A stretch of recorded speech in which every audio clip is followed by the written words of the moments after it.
So here's everything hooked up. The power wire running to the fuse runs down here and comes back up. And I've got the breaker open on it. So we're not getting power to any of this stuff here. I was using this little jumper and that one, I believe, which is I think it's an EFI. But I took that out now, and now everything's, there's no jumpers or anything. It's just like factory, right? And this is just sitting up here. So the breaker's tripped.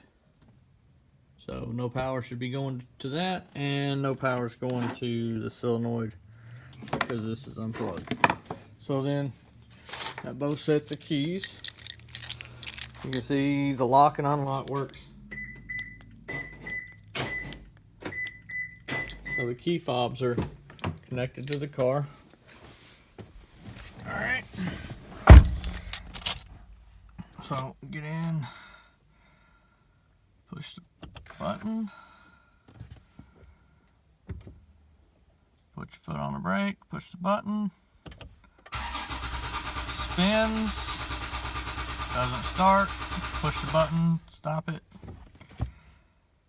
let it sit here for a second. So not putting my foot on the brake, turning it on, radio's on, hit the start button again, without my foot on the brake.